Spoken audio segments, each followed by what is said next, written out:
वही कोयला हीरा बन पाता है जो प्रेशर झेल लेता है।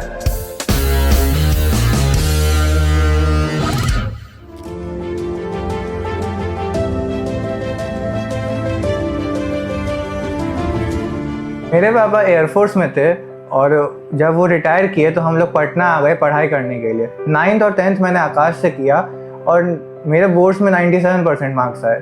9th क्लास में कुछ चैप्टर्स थे डिजीज़ के ऊपर जिससे मेरा मेडिकल फील्ड में इंटरेस्ट जगा और मेरी मम्मी का भी इच्छा थी कि मैं मेडिकल की तैयारी करूं, इसलिए मैंने 11th क्लास में बायोलॉजी ले लिया।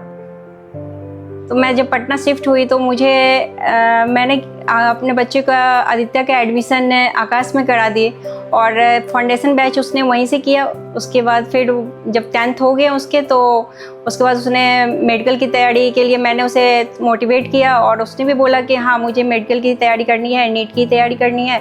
तो फिर उसने नीट को क्रैक करके आज मेरे सपने को साकार किया। तो नीट की प्रिपरेशन में जो मुझे सबसे बड़ी प्रॉब्लम आई वो थी टाइम मैनेजमेंट, क्योंकि मेरा स्कूल और कोचिंग दोनों मेरे घर से बहुत दूर थे तो मुझे ट्रैवल करने में बहुत टाइम लग जाता था। मैं कोचिंग में टीचर्स की बात सुनता तो था और नोट्स भी बनाता था, लेकिन मैं घर जाके उनको रिवाइज नहीं कर पाता था। लेकिन फिर धीरे धीरे मैंने एडजस्ट करना शुरू किया। मैंने टाइम टेबल बनाए और फिर टाइम टेबल बना के मैंने उसको फॉलो किया तो मेरा ठीक हो गया। और जब मेरे नंबर कम आते थे तो टीचर्स मुझे अपना एक्स्ट्रा क्लासेस लगाते थे, मेरे डाउट सॉल्व करते थे और मुझे क्वेश्चंस देते थे हार्ड। उससे मेरे मार्क्स भी इम्प्रूव होने लगे। आदित्य बचपन से ही पढ़ाई में बहुत अच्छा था। मैं एयरफोर्स में जॉब करता था और वहाँ से रिटायरमेंट के बाद मैं पटना शिफ्ट हो गया ताकि आदित्य को एक स्टेबल इन्वायरमेंट मिले, एक क्वालिटी एजुकेशन के लिए एक अच्छा प्लेटफॉर्म मिले, जो कि पटना में ही संभव था। तो जब कभी मैं एग्जॉस्ट हो जाता था पढ़ते पढ़ते तो फिर मैं अपनी मम्मी के साथ 10, 15, 20 मिनट चेस खेल जाता था। इससे मेरा दिमाग रिफ्रेश हो जाता था और फिर मैं वापस उसी स्पीड से पढ़ाई कर पाता था। आप लोगों को भी लगातार 6 से 8 घंटा नहीं पढ़ना चाहिए। अगर आपका दिमाग बर्नआउट हो जाएगा तो फिर आप पढ़ नहीं पाएंगे अच्छे से। और आपको अपने दिमाग को मौका देना चाहिए कि उसने जो पढ़ाया गया है उसको डाइजेस्ट कर पाए। इसलिए आपको बीच बीच में 2 घंटे में ब्रेक लेना चाहिए और फिर पढ़ना चाहिए।